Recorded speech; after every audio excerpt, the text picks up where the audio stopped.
Here, which one do you want to do? 1, 2, 3.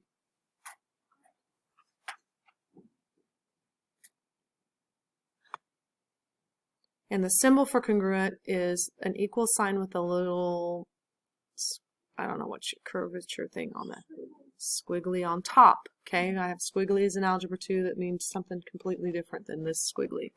So anyway, our translations that we've did, like on number 1, where we just slid a figure, we reflected and then we rotated, are any of those changing the shape of our figure? No. So our image, our pre-image and our image are the same size and shape. They're just moved, either flipped over or translated, slid, or rotated. So those will still be congruent figures. Doing those transformations do not change the shape or the size of our figures. So those would be congruent figures.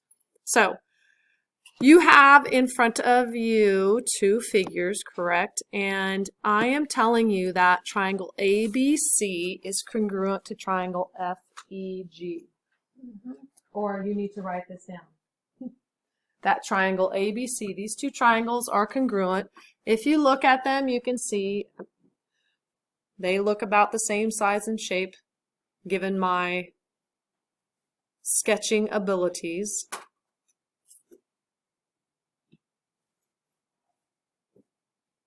And when we have congruent figures, that means we have all the angles pairs have to be equal and all the side pairs will be equal. So we're going to write all that out. And it's going to be easy for you. So for example, side AB is going to be congruent to side FE. Now, no matter what the figures look like, the statement about the congruent triangles is what you're going to go off of to determine what sides are congruent to what side. So side AB, those are the first 2 letters in this congruent this triangle, right? So it has to match up with side FE, the 2 letters that are first in the second triangle. Does that make sense? So even if you can't figure out, because some of the figures are going to be difficult to tell what sides match up, because they'll be rotated, reflected a little bit, and my spatial reasoning isn't the best. So guaranteed, however it's written here is how they will match up. So angle A will match up with angle F, B with E, and C with G. And then the segments, therefore, will also be matched up. AB will be congruent to FE, or we can say that the length of segment AB will equal the length of segment FE. The next segments that will be congruent will be BC with EG in this case, because we know that BC are the second 2 letters in our first triangle, so they will match up with EG from the second triangle. So the first statement here is a congruent statement, meaning those 2, they are congruent, same size. And then the second statement is saying that the length of AB, the lengths are equal, which to me it's kind of the same, saying the same thing, but when we get to proofs, we're going to want to be able to write it in as a congruent statement. So we do have a third side, so we need to state that the third side would be congruent. Side AC is congruent to side FG. Notice those match up in order of how they appear in our congruent statement up above. And so then the length of AC will be the same length as, will equal the length of FG.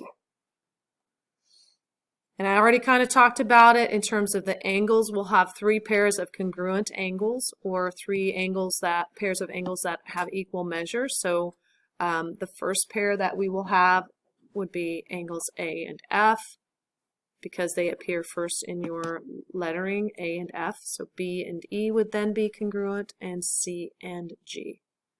And then by being congruent means their measures will be equal. Lined out here, what we've lined out here is a very important part of geometry, and when we're talking about proving congruent figures, we'll be working with triangles and other figures.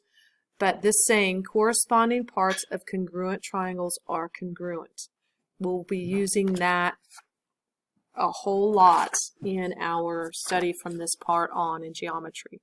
And we actually abbreviate that at some point because we use it so often, we'll be calling it CPCTC. Congruent parts of congruent triangles are congruent. That'll be one of the reasons we can use in our proofs.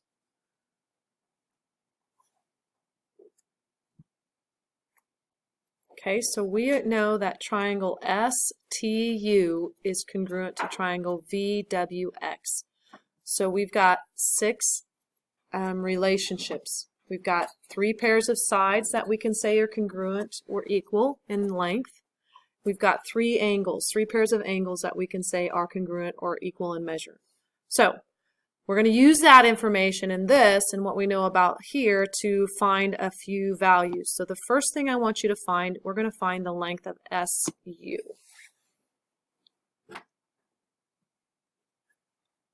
Okay, so in my first triangle, SU is the first and the third letter. So SU, segment SU, will match up with which segment on the second triangle? VX or XV, either one. You could say it that way. So SU matches up with VX. So we have no length for SU, but if we come over to the other figure, we know VX is 43 feet. So our answer for SU would be 43 feet.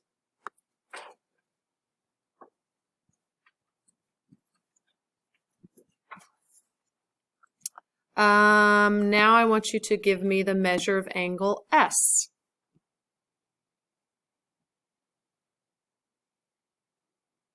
Well, angle S is the first letter in my first triangle. It will be congruent to the angle that's in the same position on the second triangle. So that would be angle V. So I go to my second triangle. Angle V measures 38 degrees, so that I now know that angle S is also going to be 38 degrees. Okay.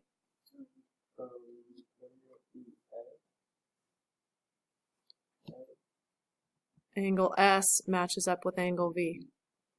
Okay. So the figures, that's why it's important to pay attention to how our congruence statement is written, because the pictures may not look the right way. What's the question? Angle D is 6y plus 2 degrees. Angle E is 83 degrees. And then side DE is 5x inches.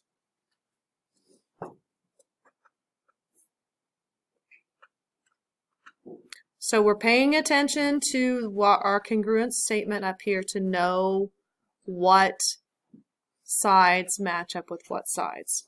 So I want you to find, the first thing we're going to find is the length, the measure of side AB.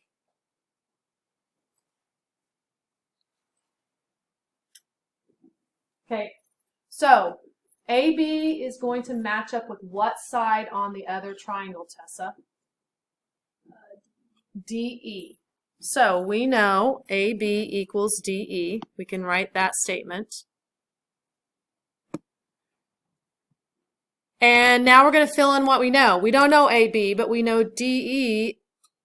We do know AB. What? I guess. Okay, let's change this. Let's find X. Can we do that? Wait a minute. Oh, AB. There we go. I was looking at BC thinking 25. Okay, back up. AB is 3x plus 8, correct? And then DE is 5x. So our statement that we're going to write is that 3x plus 8, the length of AB, equals 5x, the length of DE. And then we're going to have to do some algebra to solve for x and then plug that back in to figure out what side AB is. So, what do you think we need to do? First step. We could do one of two things. We could subtract 8 over and then subtract 5x over, or we could start with subtracting 3x. I chose to do that. That's going to leave 8 on the left and then give me 2x on the right. And then I'm down to one step to determining the value of x, and that's divide both sides by 2. So I should get that x equals 2. But that's not my answer, right? X equals 4, sorry. Dividing by 2 is going to give me 4. X equals 4. And remember, I want to find AB, and we said AB was 3x plus 8. So we know x is 4, so we'll just plug in that 4 for x. Whoops. And that gives us 12 plus 8, or 20 inches. Hopefully I did that correctly. Everybody agree? 3 times 4, because x is 4, gives me 12, and then I'm going to add 8 to that to get 20 inches.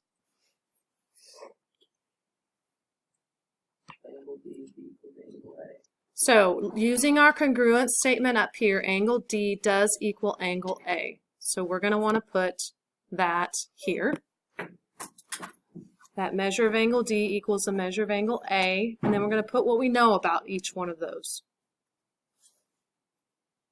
Angle D is 6y plus 2 degrees, and angle A is 5y plus 11. So again, algebra, we're going to have to figure out what y is.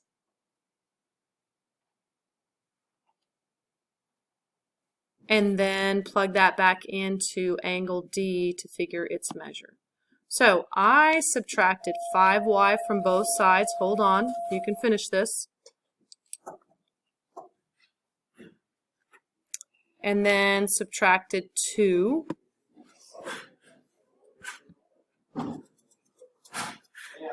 And I get y equals 9. And then angle D is 6y plus 2. So I'm going to take 6y plus 2. That gives me 73. No, 54 plus 2 is 56 degrees. Good? Okay. So no homework for today. Good luck on your testing tomorrow. And check Google Classroom for whatever you might have missed. Those of you who are going to be gone tomorrow.